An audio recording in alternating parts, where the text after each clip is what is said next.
कृष्ण हरे कृष्ण कृष्ण कृष्ण हरे हरे हरे राम राम राम। श्री श्रीमद् भागवतम तृतीय स्कंद पंचम अध्याय चल रहा है हमारा। प्रसंग है विदुर मैत्रेय संवाद।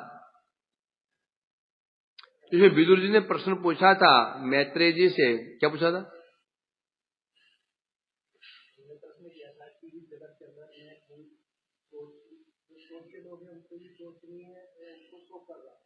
कि आप मुझे कृष्ण कथा सुनाइए, विशेष रूप से सृष्टि संबंधी जो कथाएं हैं मैं सुन चुका हूं, श्री वेद व्यास जी सुन चुका हूं। अच्छा, वो सुनाने की जरूरत नहीं है। अब मुझे आप सुनाइए कृष्ण कथाएं। जो कथाएं कैसी हैं? भवप्रदाम गेहरतिम छिन्नति, वो कथा सुनाइए। जो कथा कैसी है? गेहरतिम छिन्नति भवप्रदाम, जो गृह आसक्ति है, गृह आसक्ति जो कि भव बंधन में डालने वाली है, उस आसक्ति को छेदन करने वाली जो कथाएं हैं वो सुनाओ, अर्थात अवतार की कथा सुनाओ। ये सृष्टि संबंधी कथा की आवश्यकता नहीं है। तो यहां क्या कह रहे थे विदुर जी? कह रहे थे जो शोचनीय में जो शोचनीय है मैं उनके लिए सूचना कर रहा हूं। इसमें ये प्रसंग में आया था 3 प्रकार के श्रोता होते हैं, एक श्रद्धालु, एक अश्रद्धालु और विमुख। श्रद्धालु कौन होते हैं?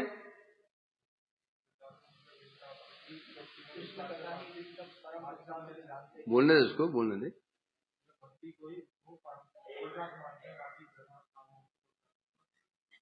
जिनका एक पूर्ण विश्वास है भक्ति ही परम पुरुषार्थ है, भक्ति ही एकमात्र पुरुषार्थ है, वो श्रद्धालु है। अश्रद्धालु कौन है माधव? अश्रद्धालु कौन है? बोलो, आप हैं।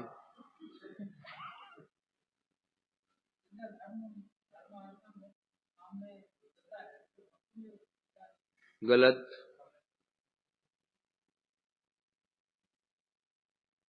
विजय?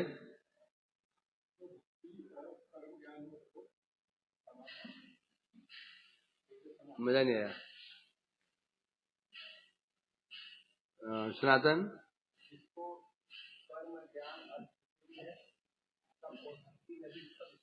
ये भी गलत।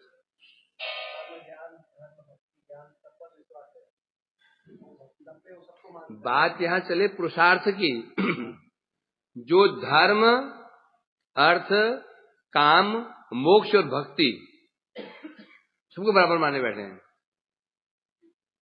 जो भक्ति भी कर रहे हैं, भक्ति पर भी विश्वास है उनको, और कर्म, ज्ञान, योग, दान, ध्यान, इस पर विश्वास है, बोले सभी पुरुषार्थ हैं, सभी कल्याण के उपाय हैं, वह अश्रद्धालु। विमुख कौन है? बता। विमुख वह है जो धर्म अर्थ काम मोक्ष, यज्ञ, दान, व्रत, पुण्य पर तो विश्वास उसको है, वो तो कर रहा है, भक्ति नहीं कर रहा है, वह है विमुख। पहला है जो केवल भक्ति का अनुष्ठान कर रहा है, जो पूर्ण विश्वास है भक्ति से ही, भक्ति एनम नयति, भक्ति से कल्याण होगा, बस आत्म कल्याण। दूसरे वह है जो भक्ति भी कर रहा है, कर्म, ज्ञान, योग सब कर रहा है, वो सोच रहा है सब से ही कल्याण हो जाएगा, ये अश्रद्धालु। इससे भी गया गुजरा है विमुख, जो भक्ति को छोड़ करके और साधन कर रहा है। धर्म अर्थ काम मोक्ष अथवा यज्ञ दान, यज्ञ में, दान में, व्रत में, पुण्य में, योग में बड़ी श्रद्धा है उसकी। भक्ति के विषय में सोचता है भक्ति से क्या हो जाएगा, माला हाथ में हरे हरे करते रहो, ना कोई वैराग्य है, ना कोई ध्यान है, चलते फिरते नाम करो, कोई नियम ही नहीं है, तो क्या होगा इससे? अतः भक्ति से कुछ होने वाला नहीं है। तो ऐसे उसे कहते हैं तो इसकी विवृत्ति में हम श्रवण कर रहे हैं। तथ्य अकल तो हो चुका था ये। एक जगह 3 प्रकार लोग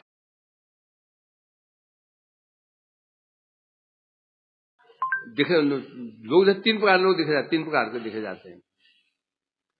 एक वह है जो अनुरागी श्रोता, दूसरा है उदासीन श्रोता।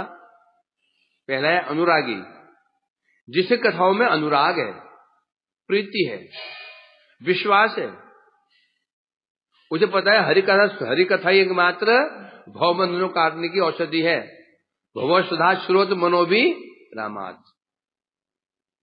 है ना। क्या श्लोक है? निवृत्त से उपज्ञमानान भवसम। तो ये कथा क्या है? भव रोग को दूर करने की औषधि मात्र है। भव रोग को दूर करने की औषधि मात्र है हरि कथा है। यही आत्म कल्याण का उपाय है। जो ऐसे मान करके कथा श्रवण करते हैं वो श्रोता कैसे है? अनुरागी। दूसरे उदासीन श्रोता। उदासीन किसे कहते हैं? तटस्थ, अर्थात क्या बता रहे? सुनने के बाद भी सब सुनेंगे, हरि कथा सुनेंगे और सुनने में बड़ी रुचि भी रहेगी, परंतु जीवन में पालन करने में कोई रुचि नहीं। सुनेंगे कि सुनने के लिए, पालन करने के लिए नहीं। उसे कहते हैं उदासीन। हम उदासीन किसे कहते हैं? हम किसी बात कुछ कहते हैं और सुनता नहीं। हम क्या बोलते हैं? हम क्या बोलते हैं? मैं कह रहा हूं तो सुनता नहीं है, तो उदासीन होकर बैठा हुआ है ना। कथा तो सुन रहा है वो जो आचरण बिल्कुल नहीं करता, सुनता है सुनने के लिए बस। तो महत्व आचरण का, आचरण नहीं करता। तो ऐसे जो श्रोता होते हैं उसे कहते हैं उदासीन श्रोता। ये सोचनीय है। पहला श्रोता जो अनुरागी है, कथाओं में उसका कथाओं में बड़ी प्रीति है, कथा सुन भी रहा है और समझ गया यही औषधि है। जब हम पता चल गया मुझे एक बीमारी, एक रोग लगा हुआ है, कोरोना लगा, कोरोना, और एक जड़ी बूटी बताइए महात्मा ने, उसको ठीक हो गया, हम क्या करेंगे? उसको बड़ी श्रद्धा से खाएंगे दवाई को। तो जब दवाई खाते हैं, कब खाते हैं दवाई? हम कब खाते हैं?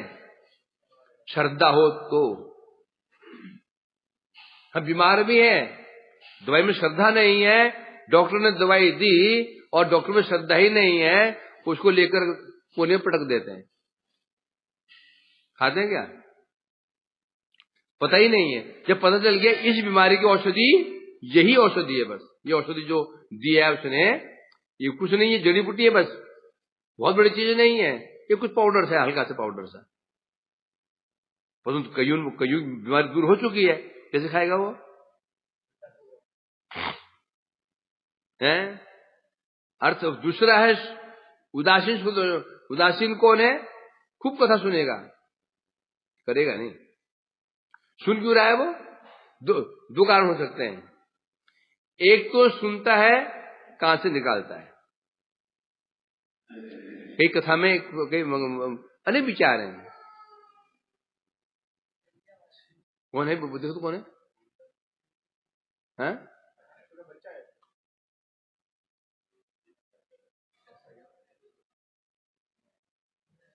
गोपाल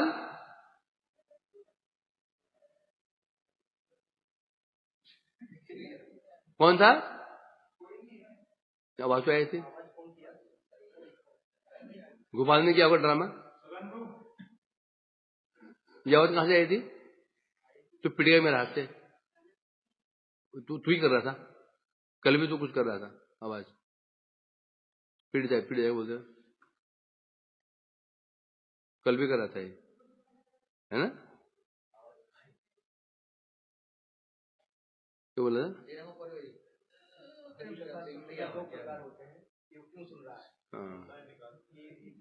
एक कथा में कौन आता है? जो आमंत्रित होता है। एक आमंत्रित, जो निमंत्रण दिया गया। एक होता है क्या? सुनने की इच्छा वाला, एक होता है समय पास करने वाला, एक होता है जो निमंत्रण दिया गया, उसकी इच्छा नहीं है। नेता है, आप नेताजी आप आ जाना, निमंत्रण दिया आ जाता है, उसकी सुनने रुचि नहीं है, वो आगे बैठा हो गया, वो मेरे को सम्मान दिया गया है, बुलाया है, माला पहना है मेरे को, तो बैठना पड़ेगा। दूसरे वो होते हैं जो शुश्रूषु होते हैं, जो वास्तव में सुनना चाहते हैं, पालन भी करना चाहते हैं। वो आए इसलिए है, श्रद्धालु हैं, सुनना चाहते हैं, आज यहां से मैं कुछ तो लेकर जाऊंगा, कुछ तो लेकर जाऊंगा, मैं पालन करूंगा। तीसरा होता है टाइम पास नहीं हो रहा, तो वहीं बैठ जाते, थोड़ी देर समय पास नहीं हो रहा है तो बैठ जाते हैं, क्या बोलते हैं, आगे बैठ गया, हो यहां देख रहा है, उधर इसका मुंह देखता है, पड़ोसी मुंह देखता है ना, कभी पड़ोसी मुख, इधर इसका मुख, तीन होते जबरदस्त। इनमें एक अच्छा है, कौन है, शुश्रूषु, सुनने का इच्छुक है, सो श्रद्धालु है। बाकी दो कौन है, वो टाइम पास वाले। तो इसलिए कह रहे हैं यहां पर, पहला हुआ इसमें अनुरागी भक्त है, श्रोता है, वो तो ठीक है। जो व्यक्ति उदासीन है, सुन रहा है, दो कारण हो सकते हैं, एक तो बैठ के टाइम पास कर रहा है बस, दूसरा सुन रहा है, नोट पॉइंट भी नोट कर रहा है, बड़े ध्यान से सुन रहा है, बहुत ध्यान से, परंतु सुन क्यों रहा है, सुनाने के लिए। अच्छे पॉइंट, क्या पॉइंट बोले जाते हैं, क्या एग्जाम्पल्स होते हैं, ध्यान से सुनता है बिल्कुल। उद्देश्य क्या है, आगे मैं इसको बोलूंगा तो फिर तालियां पड़ेंगी और माला पड़ेंगी और लक्ष्मी लिफाफे पड़ेंगे, लिफाफे, मतलब एक ये होता है। तो जो अनुरागी है वो तो 0.001% होते हैं, 0.001% होते हैं जो अनुरागी होते हैं। तो इसलिए सुन रहा होता है, सुन करके मेरा कल्याण होगा, ये 0.001% होते हैं।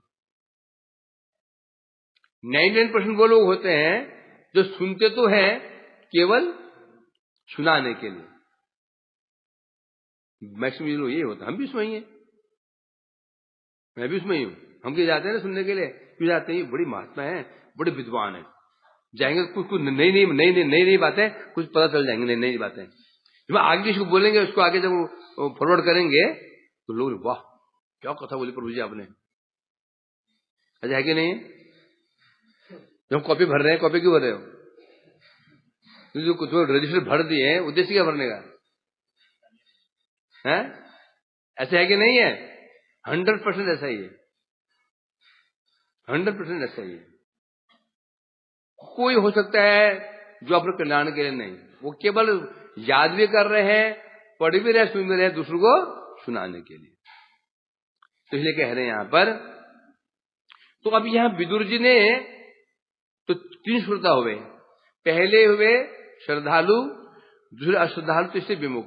यहां पर पहले बात की श्रद्धानस्य, श्रद्धालु व्यक्ति जो कथा श्रवण करता है, उसी मति भगवान में लग जाती है, संसार आसक्ति नष्ट हो जाती है, तो उसमें वर्णन किया था श्रद्धालु के लिए।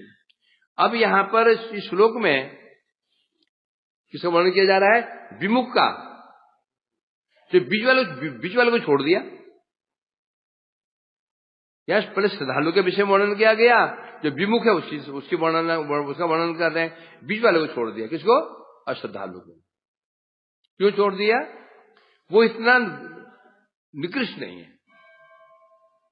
क्योंकि यज्ञ दान व्रत पुण्य कर रहा है, भक्ति भी कर रहा है, कभी न कभी कल्याण हो सकता है, समझे कि नहीं। समझ, एक व्यक्ति यज्ञ भी करता है, दान भी करता है, व्रत भी करता है, तो सब व्रत कर रहा है, और सामने कृष्ण का भजन भी कर रहा है, भक्ति भगवान का, है ना। तो कभी कभी उसकी इच्छा हो जाए, चलो वृंदावन चले जाते हैं। जो केवल और केवल कर्म ज्ञान दान ध्यान करता है, उसे वृंदावन जाने की इच्छा होगी नहीं। क्या होगी, दान, हरिद्वार जाने की इच्छा हो जाएगी, नासिक जाने की इच्छा हो जाएगी, प्रयाग जाने की इच्छा हो जाएगी, ज्ञान की इच्छा नहीं होगी। ये भक्ति कर रहा है, भवन कथा भी श्रवण कर रहा है, कभी इच्छा हो सकती है वृंदावन चक्कर मार के आ जाते हैं। जब वृंदावन जाएगा तो उसके साधु संग मिलने की संभावना बढ़ जाती है। तो तीसरा विमुख, जो कि जिसको यज्ञ पर विश्वास है, दान पर विश्वास है, पुण्य पर विश्वास है, तीर्थ स्नान पर विश्वास है, भक्ति में वह है कौन है? विमुख। वही है शोचनीय। तो बिजुर जी क्यों उनके विषय में वर्ण पूछ रहे कि आप कृपा करके उनका कल्याण कैसे हो। तदश्च कौशारव शर्म दातुर हरे कथामेव कथा सुसारम उद्धृत पुष्पे बेवात बंधो शिवाय न कीर्त तीर्थ कीर्ते। यहां कह रहे हैं, यहां एक विशेषण दे रहे हैं मैत्रेय को, आर्त बंधु। भक्त कैसे होते हैं? आर्त बंधु। आर्त माने दुखी, दुखियों के बंधु। आप कौन है? आर्त बंधु। जो महा दुखी लोग हैं उन पर जो कृपा करते हो कहते हैं आर्त बंधु। और कौशारव, हम नाम विशेषण भी दे रहे हैं और नाम भी दे रहे हैं। उनका नाम, मैत्रेय का नाम कौशारव क्यों पड़ा? कौशारव क्योंकि कुशारू ऋषि के पुत्र हैं कौशारव। कह रहे हैं हरे कथामेव कथाम कथासुसारम उद्धृत पुष्पेभ्य। जैसे पुष्प होते हैं, फूल होते हैं, उन पुष्पों से भंवरा क्या लेता है? सार लेता है। क्या लेता है? सार लेता है। यदि हम अपना कथा पढ़ते हैं वो एक बात है, सुनते अलग बात है। जो है ना शहद, जो शहद बनता है, एक बनता है जंगली मक्खी, जंगली मधुमक्खी, एक बनता है पालतू मक्खी। पालतू मक्खी की शहद में, जंगली मक्खी शहद में क्या अंतर है? पालतू मक्खी का शहद एक फूल का होगा। यदि कहीं गुलाब का बगीचा है या शत्रु बगीचा है तो वहां ना वो डिब्बे लगा देते हैं, बॉक्स लगा देते हैं, है ना। अब जो वो शहद बनेगा एक फूल का होगा वो। और जंगली मक्खी जो मधुमक्खी जो बनाती है वो समस्त फूल का होगा। उसमें गेंदा भी होगा, उसमें जंगली फूल भी होंगे, सबका सार होगा वो। इसलिए कह रहे हैं यहां पर, जब हम अपना ग्रंथ पढ़ते हैं जो क्या होगा? एक ही ग्रंथ पढ़ते हैं बस। जब सुनते हैं क्या होता है? तो क्या होता है फिर? बहुत कई शास्त्रों का सार हमको मिल जाता है। आप पढ़ोगे तो क्या करोगे? एक ही पढ़ोगे। जब कथा सुनोगे, जो वक्ता क्या करेगा, कहां से एग्जाम्पल ला करके वो सुनाएगा, है ना। ये श्लोक है ना, पुष्पेभ्य विसर्पद अणुभ्यश्च बृहद्भ्यश्च शास्त्र कुशलो नर सारम आदात्य पुष्पेभ्य विसर्पद। जंगली मक्खी का हम जो शहद लेते हैं उस शहद के अंदर समस्त फूलों का सार है। मधुमक्खी क्या करती? थोड़ा यहां से लिया, थोड़ा यहां से लिया, थोड़ा वहां से पूरा सार बना देती है। इसमें बता रहे हैं अणुभ्यश्च बृहद्भ्यश्च शास्त्र कुशलो नर। जो व्यक्ति शास्त्रों में कुशल है, जो शास्त्रों में कुशल है, सब शास्त्रों में कुशल है, वो क्या करता है? वो व्यक्ति कैसा है? वो व्यक्ति भौरे के समान है।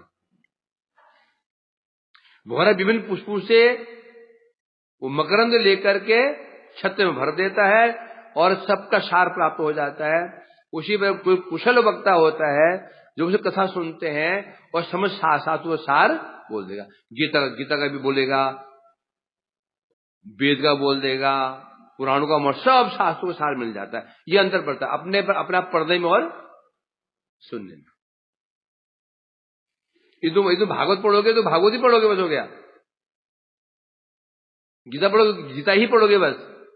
तो सुनते हैं उसमें वो जो वक्ता है कभी कभी गीता की बात करेगा, कभी पुराणों की बात करेगा, कभी भागवत की बात करेगा, करता नहीं करता? ये लाभ है सुनने में। ये तुम्हें मधुमक्खी मतलब पालतू मक्खी क्या है, तुम एक ही गंध पढ़ रहे हो, बस हो गया। इसलिए शास्त्रों में कहीं पर पढ़ने को नहीं बोला गया, निषेध किया गया। न स्वाध्याय तपस्यागो, भक्ति में स्वाध्याय को निषेध किया गया। तो क्या क्यों महत्व किसको दिया गया? श्रवणम। ज्ञान तो चाहिए, है ज्ञान दो प्रकार का, या पढ़ करके या सुन करके। परंतु स्पष्ट बोल दिया है क्या? न स्वाध्याय तपस्यागो यदा भक्ति मोर्जिता। क्या श्लोक है? हाँ, हे अर्जुन, कोई व्यक्ति मुझे ज्ञान के द्वारा, तप के द्वारा, स्वाध्याय के द्वारा प्राप्त नहीं कर पाएगा। और इसलिए भक्ति प्रथम अंग क्या है? श्रवणम, श्रवण सुनो, इसलिए श्रवण की बात कही गई है। जो व्यक्ति श्रवण को महत्व नहीं देता, कई लोग होते हैं ना महापुरुष, हम अपने पढ़ रहे हैं, क्या करें, हम रोज पढ़ते हैं अपना, नहीं होगा, श्रवण करना होगा। इसलिए कह रहे हैं यहाँ पर, अतः बता रहे हैं, हे मैत्रेय ऋषि जी, उद्धृत पुष्पेभ्य, जिस प्रकार से पुष्पों से वो भौरा मकरंद लेता है, उद्धृत्य, फिर उसको हम लोग ग्रहण करते हैं, उसी प्रकार से आप कौन है? हरे कथाम एव कथासारम। अतः भगवान की जो कथाएं हैं उनका भी सार, जो सार वस्तु है कैसा है? शर्म धातु, अर्थात जो आनंद देने वाली कथा है। शर्म ने आनंद देने वाली है। शिवाय न कीर्तय, तीर्थ कीर्ते, शिवाय न शिवाय मैंने हमारे कल्याण के लिए, शिव जी के लिए नहीं, हाँ शिव जी के लिए कहा था ना, है न शिवाय कीर्तय, न मने हमारे कल्याण के लिए, कीर्तय आप क्या? तीर्थ कीर्ति। भगवान की कीर्ति कैसी है? तीर्थ कीर्ति। कैसी कीर्ति भगवान की? तीर्थ मने पवित्र। कैसी कीर्ति? तीर्थ कीर्ति। भगवान की कीर्ति तीर्थ स्वरूप है, अर्थात पवित्र है। जो उन कथाओं को सुनता है वो पवित्र हो जाता है। अतः कृपा करके अब हमारे कल्याण के लिए उन कथाओं का वर्णन करो। मेरा तत्व ज्ञान बहुत हो चुका, वो नहीं बोलना, बहुत हो गया। सृष्टि ऐसे होती कि वैसे होती, बहुत हो गया, वो नहीं बोलना। क्या बोलो?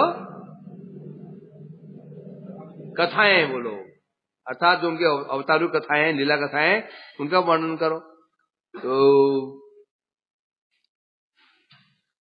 सविश्व जन्म स्थिति संयमार्थे कितावतारा प्रगृहित शक्ति चकार कर्माण्य अति पुरुषाणी ज्ञानीश्वर कीर्तयतानि मह्यम। बता रहे हैं कौन भगवान, कैसे भगवान?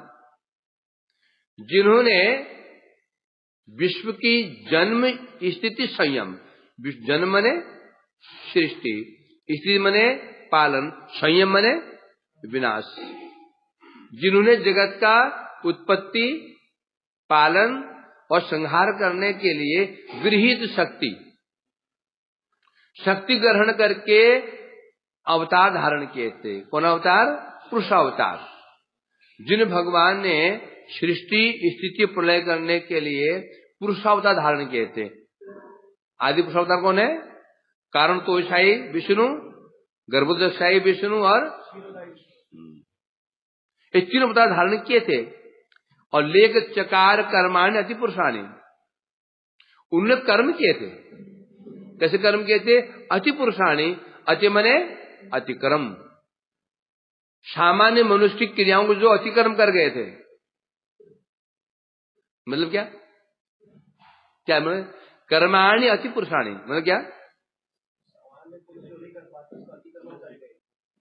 अर्थात सामान्य पुरुष जो नहीं कर सकते हैं, वो उन्होंने, भगवान ने वो कार्य किए हैं, वो लीलाएं की हैं जो सामान्य मनुष्य नहीं कर सकता है। आप कृपा करके उन्हीं कथाओं को बताइए जो कथा है भगवान ने सृष्टि स्थिति प्रलय करने के लिए शक्ति ग्रहण, शक्ति को अवलंबन करके जो जगत में अवतीर्ण हुए, अवतीर्ण होकर के ऐसी ऐसी लीलाएं की जो सामान्य मनुष्य नहीं कर सकता। कर सकता है क्या? कर सकता है? कोई व्यक्ति आग खा सकता है क्या? या जहर के तालाब में कूद सकता है क्या? विशाल गिराजू हाथ में, गिराजू छोड़ दो ना, तू हाथ ही ऊपर खड़ा हो जा, हाथ ऊपर 2 घंटा बस हो गया। 2 घंटा नहीं, आधा घंटा, हाथ नीचे आएगा ही नहीं है? होता ही यहाँ भगवान ने 7 दिन तक, 7 दिन 7 रात हाथ गिरा धारण किया। तो पहाड़, हम तो ऐसे हाथ खड़ा कर दो, स्कूल में पनिशमेंट के बाद हाथ खड़ा करो, जो नजर बोर्ड में जाके हम हाथ नीचे कर लेते हैं, ये तो करते हैं। यदि कॉन्टिन्यू आधा घंटा हाथ ऊपर खड़ा कर देना, फिर घर से मम्मी से भी मालिश करवानी पड़ेगी, ऐसे होगा। 100% है कि नहीं ऐसा? तो भगवान ने किया। ये क्या है? अति पुरुषाणि कर्माणि, अर्थात पुरुषाणि अति कर्म सामान्य मनुष्य जो नहीं कर सकता है। भगवान ने आग पी ली थी, और आग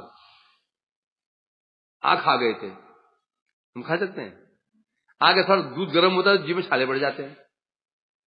थोड़ा दूध गर्म होता है तो आग तो दूर की बात है, दूध थोड़ा गर्म पी ले हैं मुख में तो छाले पड़ जाते हैं मुख में। आग खाने में क्या होगा? तो अगर भगवान ने जो ऐसे कर्म किए, अति पुरुषाणी कीर्तयतानि मह्यम, आप भगवान की उन लीलाओं का वर्णन कीजिए। टीका में कह रहे हैं, टीका में कहा जा रहा है यहां पर, क्योंकि मधुरेण समापयेत, एक सिद्धांत है समापन मधुर से ही करना चाहिए। इसे गौड़ी मठ में रसगुल्ले लास्ट में आते हैं। लोग साले बदमाश साधु लोग, गौड़ी मठ वाले, पहले दाल चावल खिला देते हैं, फिर रसगुल्ला आते हैं, और खाएंगे और खाएंगे बोलते हैं। पेट भर गया तो रसगुल्ला बांट रहे हैं, फिर बोलते हैं और खाओगे और खाओगे, कहां से खाएंगे? हैं? बड़े चालाक हैं ये। पहले दाल चावल खिला दिया, पुड़िया खिला दी, रात में रबड़ी लेके आ रहे। और जो यहाँ ने, जो यहाँ के भंडारे होते हैं बाहर साधु में, पहले मिठाई देते हैं वो लोग। मिठाई पहले, बूंदी पहले देंगे, वो मिठाई पहले देंगे, फिर बाद में देंगे। आदमी उसको खा लेता हो, परंतु आयुर्वेद शास्त्र गलत बोलता है इसको। पहले मीठा खाने से पित्त रोग बढ़ जाता है। पहले मीठा खा लिया, पित्त बढ़ जाएगा, इसलिए पहले क्या खाना चाहिए? कड़वा। सुकता शाकाती भाजी नालिता कुष्मांड, गोड़ी मर देखो, पहले सुकता मतलब कड़वी सब्जी करेले की, अंत में रसगुल्ला। नियम ये होता है, मधुरे समापित, कोई भी कार्य करो समापन मधुरम होना चाहिए तो ठीक है। वो यदि समापन मधुरम नहीं हुआ, लोग पसंद नहीं करेंगे। है लोग जैसे लोग पिक्चर देखने जाते हैं, यदि अंत यदि दुखदायी हुआ, नहीं देखना, मजा। समापन घुमा फिरा क्या करना पड़ता है उसको? हैप्पी एंडिंग होता है ना सर? कोई भी चीज समापन यदि मधुर हुआ तो ठीक हुआ, नहीं तो वो चीज सफल नहीं हो पाती है। इसलिए कहते हैं विदुर जी के मैत्रेय जी, मधुरेण समापेत। अभी तो आपने ऐसी बात में बहुत दिमाग घूम गया हमारा, ये सृष्टि वो सृष्टि, ये सृष्टि वो सृष्टि, बहुत सुन लिया। अब आप कृपा करके समापन करो मधुर से। मधुर क्या है? क्या अर्थात किताबतार, भगवान ने अवतार धारण करके जो जो लीलाएं की हैं, आप उन लीलाओं का वर्णन कीजिए जिससे कि हमारा मन तृप्त हो जाए। अब हम अभी आते हैं, अभी हम कहां पर थे? अभी हरिद्वार में थे। अब आते हैं बगल में सुकताल। अब परीक्षित अभी हम अब कहाँ पहुंचे हैं? परिस्थिति सभा में पहुंचे हैं। तो सुखदेव गोस्वामी वो कथा कर रहे हैं। श्री शुकुवाच एवं स भगवान पृष्ठ छत्रा कौशारव मुनि पुंसाम निःश्रेषार्थेन तमाह बहुमानयन्। यहां बता रहे इस प्रकार से स भगवान, ये भगवान शब्द किसके लिए कह रहे हैं? कौशारव। कौशारव से, कौशारव कौन है? मैत्रेय। या मैत्रेय जी को भगवान मैत्रेय कह रहे हैं। क्यों कह रहे हैं? क्या भक्त भगवान है? हैं। कौन भगवान है? हैं? भगवान है कहा गया, कौन से भगवान? परंतु आश्रय भगवान है ना। इसलिए कहते हैं पृष्ठ छत्र कौशारव। छत्र मतलब छत्र कौन? विदुर जी। विदुर जी ने जब इस प्रकार से प्रश्न पूछा भगवान मैत्रेय जी से, क्या प्रश्न पूछा? पुंसाम निःश्रेयसार्थेन तमाह बहुमानयन्। निःश्रेयसार्थेन पुंसाम, पुंसाम माने मनुष्य, निःश्रेयसाय इसका मतलब क्या हुआ? आत्मकल्याण। एक होता है प्रिय, एक होता है श्रेय। प्रिय में होता है जागतिक कल्याण की वस्तु में है। महात्मा जी कृपा करो ये संतान उत्पन्न हो जाए, ये प्रिय है। नौकरी लग जाए, ये प्रिय है। कारोबार से ये प्रिय है। पद मिल जाए, ये प्रिय है। राजा बन जाए, ये प्रिय है। प्रिय, श्रेय नहीं। श्रेय क्या है? ऐसी कृपा करो मेरे नाम में रुचि हो जाए, मेरे अनर्थ कट जाए, वैष्णव से मेरे द्वेष समाप्त हो जाए, प्रतिभा हो जाए, मेरे नाम में रुचि हो जाए, कथा में रुचि, इसे कहते हैं श्रेय। और प्रिय, प्रिय का संबंध किससे है? शरीर से। प्रिय का संबंध शरीर, प्रिय शरीर के लिए होता है।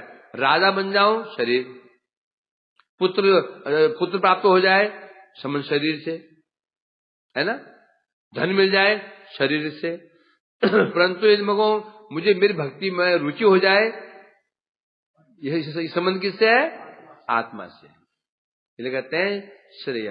तो यहाँ विदुर जी कह रहे हैं, सुखदेव जी कह रहे हैं, इस प्रकार से परम उदार विदुर जी ने पुंसाम निःश्रेयसार्थ, पुंसा मतलब जीव के आत्मकल्याण के लिए प्रश्न पूछा।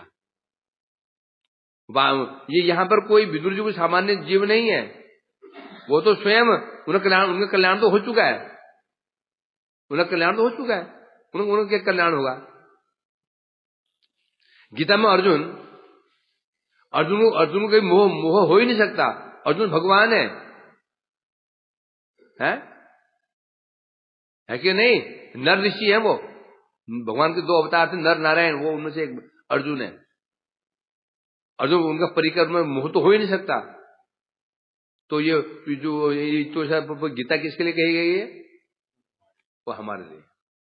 उसी प्रकार से विदुर जी परम भगवत भक्त है, महाभागवत है, उनमें कभी अज्ञान रह ही नहीं सकता। तो ऐसे प्रश्न क्यों पूछ रहे हैं वो? पुंसाम निःश्रेयसाय, क्योंकि वैष्णव होते हैं वो परोपकारी होते हैं, है ना।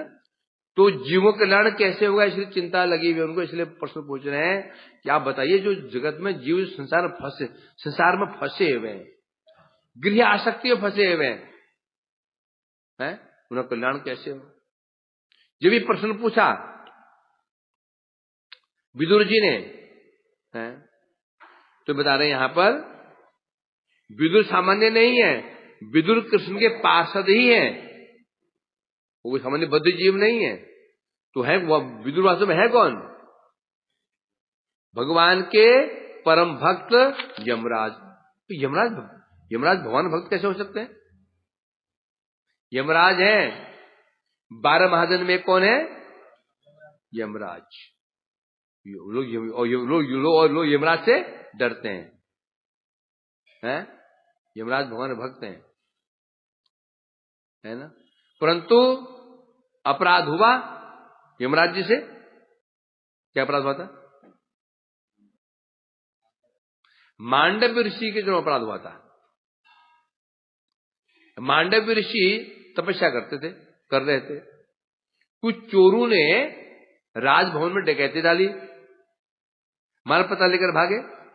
पीछे में सिपाही आगे वो तो आगे दिखा कि एक कुटिया है, साधु कुटिया, साधु दिखा बैठा हुआ है। उन्होंने वो माल पत्ता कुटिया में छिपा दिया और पीछे द्वार से निकल गए। अब मुनि को पता ही नहीं। सिपाही खोजते खोजते गए तो देखा उस झोपड़ी में, कुटिया में और सारा माल मिल गया। तो उन्होंने सोचा ये साधु है, ये साधु ढोंगी साधु है। चोरी का माल करके छिपा करके आंख बंद कर बैठ गया, हम बेवकूफ बनाने के लिए, ये चोर है। पकड़ा, लेके चले गए। और पहले केस नहीं चलते थे लंबे चौड़े केस, हाथों हाथ दंड, हाथों हाथ दंड। और उसमें दंड था शूली, फांसी में नहीं, शूली। शूली एक नुकीला एक सरिया गाड़ देते थे, उसके ऊपर उस व्यक्ति को बिठा देते थे। वो मल द्वार से वो शूली होते होते होते होते यहां से निकल जाते थे उसके। फांसी में तो भी ना इन्हें कष्ट नहीं होगा, लटके तो मर गया आदमी। नीचे से मल द्वार से वो घुसेगा, वो सुई जो शूल है उसको होते होते यहां से निकलेगा उसका। उसे कहते हैं शूली। पहले ऐसा ही सजा होती थी, अब तो बहुत आसान हो गया, केस चलते रहते हैं 2-4 साल 5 साल, फिर बेल मिल जाती है। इसलिए पाप बढ़ रहे हैं। ये तुरंत दंड मिल जाए ना, सब डरेंगे। पहले अपराध किया हाथ काट, चोरी किया हाथ काट देते थे उसका। तो तभी पाप नहीं होता। पाप क्यों बढ़ रहे हैं? कानून में कमी है, कानून में कमी आ गई। तो उनको लाया, सूली में बिठा दिया। बिठाया तो सूली उनको प्रभाव, सूली के ऊपर आराम बैठ गए। सूली में बैठे हुए हैं, सूली उनके अंदर घुस ही नहीं रही है, आराम से बैठे हुए। ये देख करके जो कर्मचारी बड़े घबरा गए, ये क्या हो गया कि ये विचित्र बात है, सूली के ऊपर व्यक्ति बैठा हुआ है और सूली आराम बैठा हुआ है। भागे भागे जो वहां जो राजा थे, राजा के पास गए। महाराज वो जो मांडव्य मुनि को बिठाया, वो जो उन्हें पता नहीं मुनि पता नहीं था उनको, उसको वो चोर समझे बैठे हुए थे। राजा भाग करके आया तो देखा तो मांडव्य मुनि है। राजा पहचान गया कि तो मुनि है। अब राजा ने साष्टांग प्रणाम किया, बहुत क्षमा याचना की, प्रभु मुझे इन्हें पता नहीं था, मुझे पता नहीं था। इन्हें चोर कहा, मैं चोरी समझा होगा, चोर होगा, आपके जो अपराध हो गया। बोले नहीं, आपका कोई अपराध नहीं हुआ, अपराध हुआ है तो यमराज का। उत्तर देगा यमराज। उसी अवस्था में सूल है नीचे, सूली समझ गए यमराज के पास में। यमराज पर घबरा गई, मुनि मेरे द्वार पर है और सूली के साथ में है, महाराज क्या हुआ? बोले ये बताओ, ये मुझे आज में दंड मिला, सूली पे बिठाया गया, मेरा अपराध क्या था बताओ, मेरे क्या पाप था? बोले एक बार जब आप 5 साल के बच्चे थे तो आपने एक पतंगा तितली से होती है, उसके पीछे से आपने एक तिनका पीछे से उसको उसके अंदर घुसा दिया था, ये आपसे पाप हुआ था। बोले अभी बताओ मेरे को, पाप की गिनती कब शुरू होती है? पाप की गिनती कब शुरू होती है? 8 साल से। 8 साल के बाद पापों की गिनती शुरू हो जाती है, 8 साल से पहले नहीं। इसलिए नियम होता है एकादशी शुरू कब से? 8 से 80 तक। 8 साल से अशुद्ध एकादशी करनी होती है। क्यों होती है? पाप शुरू 8 से होते हैं। 8 से पहले बच्चे पाप क्यों पाप नहीं होता? उसे बुद्धि नहीं होती पाप पुण्य क्या है। 8 साल के बाद पाप शुरू हो जाते हैं, इसे शास्त्र बोलते हैं 8 से लेकर के 80 तक एकादशी करनी पड़ेगी, नहीं करे पाप लगे उसको। तो ये मेरी उम्र 5 साल थी और मैंने ये कांड किया और तुमने मेरे को दंड दे दिया। तुमको न्याय करना नहीं आता, तुम्हारा विचार, तुम मुझसे शूद्र के समान हो, या शूद्र हो जाओ। देखो ऋषि कितने प्रभावशाली होते थे, धर्मराज को भी दंड दे दिया। वही यमराज क्या बनकर के आए, विदुर जी, भक्त थे। इसलिए भक्त को अपराध भी कर देता है ना, ऐसे भक्त होता है तो उनकी भक्ति नष्ट नहीं होती, दंड मिल जाता है, भक्ति नष्ट नहीं, भगवान भक्ति नष्ट कभी नहीं होती है। तो भक्त विदुर जी भक्त बने रहे, जहां ये कह रहे हैं।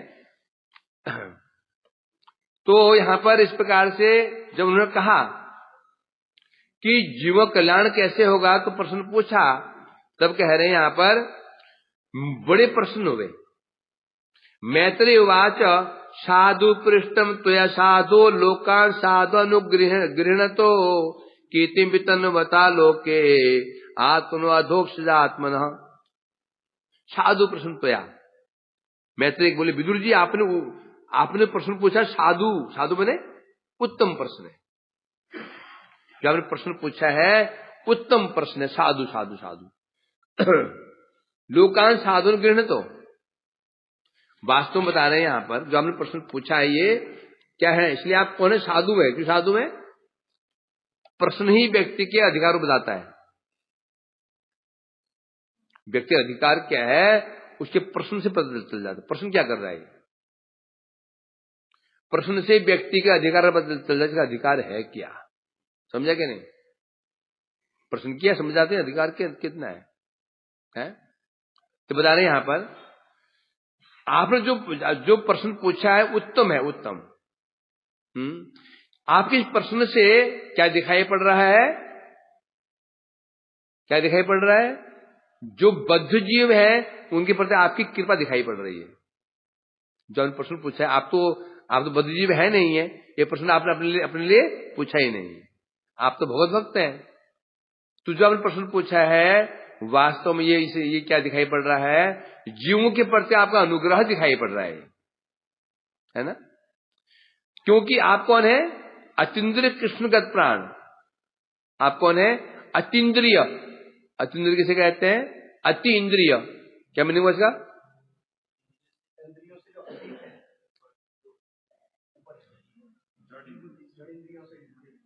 नहीं शाब्दिक अर्थ नहीं कर पा रहे। अति इंद्रिय, इंद्रियों को जो अतिक्रमण कर गए हैं। और ठीक ही है, तो ठीक बोला तुमने, परंतु शब्द क्या है, अतीन्द्रिय, इंद्रियों अतिक्रमण कर गए। अतिक्रमण का होता है ऊपर उड़ गए, शब्द है अतिमन होता है अति इंद्रिय, इंद्रियों को जो अतिक्रम कर गए हैं, पार कर गए हैं, ये शब्द का ये अर्थ है? आप कौन है, आप अतीन्द्रिय हैं, और कौन है, कृष्णगत प्राण है। कृष्णगत प्राण मतलब कृष्णगत प्राण, कृष्ण ही आपके प्राण हैं, कृष्ण ही आपके प्राण हैं, या आप कृष्ण के प्राण हैं। साधवो हृदय मह्यम, दो बात आ गई, भक्त ही भगवान के प्राण है, या भगवान ही भक्त के प्राण है। आप कृष्णगत प्राण है। इसके द्वारा सिद्ध हो जाता है, तो आपकी ऐसी अवस्था नहीं है कि आप बद्ध जीव हो, आप अनर्थग्रस्त हो, ऐसा संभव नहीं है। अच्छा, जो आपने प्रश्न पूछा है तो ये सिद्ध हो जाता है कि आपकी क्या, आपका अनुग्रह किसके प्रति है, अनुग्रह है। इसलिए इसके द्वारा जो आपने प्रश्न पूछा है, अब जो मैं उत्तर दूंगा, जो आपने प्रश्न पूछा है, इस प्रश्न से जगत का उद्धार होने वाला है। यहां बता रहे हैं, इसके द्वारा आपने दो काम किए हैं। एक तो आपने कृपा की है जीव के प्रति, और साथ साथ मेरे प्रति भी कृपा की है। क्या बता रहे हैं, मैत्रेय कह रहे हैं विदुर जी, आपके इस प्रश्न में दो बातें छिप रही हैं। एक तो कल्याण छिपा है जगत का, और एक कल्याण छिपा है मेरा भी कल्याण इसमें निहित है। बोला क्यों? क्योंकि अब मुझे अब कथा करने का मेरे को अवसर मिलेगा, भगवान का गुणगान करने का अवसर मिलेगा, अर्थात कीर्तन करने का अवसर मिलेगा। ये कोई भी प्रश्न करता है ना, उधार तीन का होता है, प्रष्टा, श्रोता और वक्ता। प्रश्न एक पूछता है कल्याण 3 का। जो प्रश्न पूछा उसे कल्याण तो हो गया, सुनेगा वो। अब जो वक्ता है उस वक्ता को सुनने का, बोलने का अवसर मिल गया। अब वो हरि कथा बोलेगा, ये क्या हो गया? भक्ति अंग हो गया। जो श्रोता सुन रहा है, श्रवण कीर्तन तीनों का हो जाएगा। तो जो आपने ये जो प्रश्न पूछा है, इससे तो जगत कल्याण तो है ही है, मेरा भी कल्याण निश्चित है। क्योंकि अब मुझे प्रसन्न कर्मानुसार मुझे अब कथा कीर्तन करने का अवसर प्राप्त दे दिया आपने मेरे को, है? प्रभुपाद बोलते हैं, क्या बोलते हैं श्रोताओं को, कि आप ही मेरे श्रोता। कि वास्तव में जो मैं कथा बोल रहा हूं, कर रहा हूं, ये यहां पर मूल कौन है? तुम लोग। जो हम कर्मानुसार इतने ग्रंथ पाठ कर चुके हैं, एक लाइन पाठ कर चुके हैं, लाइन बाय लाइन, ये महिमा तुम्हारी है। तुम नहीं होते मैं क्यों पाठ करूंगा? और कमरे में जब कमरे में पढ़ते हैं, हम कैसे पढ़ते हैं?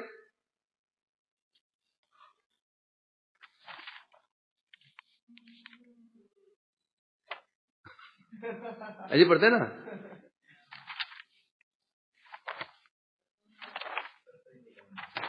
हो गया ऐसे पढ़ते हैं ना कमरे में।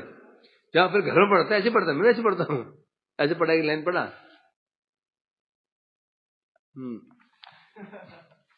ये पढ़ते हैं। और यहां पे क्या हो रहा है? अध्ययन। क्या हो रहा है? ये अध्ययन हो रहा है। अध्ययन किसे? अध्ययन अर्थात एक एक अक्षर पर हम पढ़ रहे हैं, समझ में आए ना आए, पढ़ो होश रहे हो रहे ना। तो कारण क्या? मैंने आप जो महापुरुष बैठे हुए, आप मुझे अवसर प्रदान कर रहे हैं, तो मिल रहा है। नहीं तो कैसे होगा बताओ? इधर ग्रंथ पाठ कर रहे हैं, तो तुम्हें धैर्य नहीं क्या? धैर्य धारण कर बैठे हो, इधर कितने साल से बैठे हो।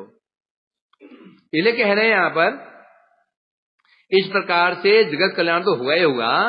आपकी मुझ में बड़ी कृपा है, मुझे आपने अवसर प्रदान किया। नैतत् चित्रम त्वयि चतुर्वादरायण वीर्यजे गृहीतो अनन्य भावेन यत्त्वया हरिदेश्वर। आप इसे मैत्र जी कहे, विदुर जी आप कौन है? एकांत भावे भगवान कृष्ण के साक्षात लाभ को दिया छन। आपने अनन्य भाव से भगवान को प्राप्त कर लिया है। भगवान अभी घर में आए थे, खाया उन्होंने, भोजन भी किया, है ना। तो भगवान को आपने साक्षात प्राप्त कर लिया, आपको कोई समस्या ही नहीं है। आप जो प्रश्न पूछ रहे हैं, आपका अभाव प्रश्न कौन पूछता है? अभावग्रस्त। जो प्रश्न पूछता है वो अभावग्रस्त होता है, अपूर्ण होता है। पूर्ण है तो प्रश्न क्यों पूछेगा वो? आप में कोई अभाव नहीं है, आप तो परिपूर्ण है। आपने साक्षात भगवान को प्राप्त कर लिया है। कैसे प्राप्त? एकांत भावे। एकांत भाव क्या होता है? एक ही अंत है जहां पर एकांत, मतलब केवल कृष्ण ही है और कोई नहीं हमारा। कृष्ण ही मेरे एकमात्र बंधु है, उसे कहते हैं एकांत भाव। आपने प्राप्त कर लिया है, इसमें कोई आश्चर्य की बात नहीं। क्यों आश्चर्य बात नहीं है? क्योंकि वेदव्यासेर, क्योंकि आपका जन्म कैसे हुआ? अब जन्म हुआ कैसे था बता रहे हैं। वेदव्यासेर द्वारा है, बता चतुर्वादरायण वीर्यजे, आप वेदव्यास जी के वीर्य से आपका जन्म हुआ है। विदुर जन्म कैसे हुआ है? वेदव्यास जी के वीर्य से जन्म हुआ है। वेदव्यास जी किसका? विदुर का। तीन पैदा हुए थे, एक धृतराष्ट्र, एक पांडु और विदुर, तीन थे। क्योंकि सत्यवती के 2 पुत्र थे, विष्णु त्रिवेदी और चित्रांगद, दोनों मर गए थे। वो भीष्म पुत्र था सत्यवती का, वो तो आत्मा ब्रह्मचारी व्रत का पालन उसने प्रतिज्ञा ले रखी है। वंश कैसे बढ़े? तो उन्होंने अपने बड़े पुत्र वेदव्यास जी को बुलवाया। वेदव्यास ने तब कहा, तीनों की पत्नी अंदर भेजो, मेरे को भेजो, है? भेजा गया। पहले दो रानियां थी, अंबालिका अंबा। पहली वाली गई तो वेद व्यास का रूप देख करके घबरा गई, आंख बंद कर ली, डर के मारे। उनका आंखें बंद कर ली, डर गई है, इसका पुत्र अंधा होगा। दूसरी गई, आंख बनने की, डर गई वो, आंखें, मुख पीला पड़ गया उसका, बोला पुत्र अंधा तो नहीं होगा, परंतु रोगी होगा, डर गई थी।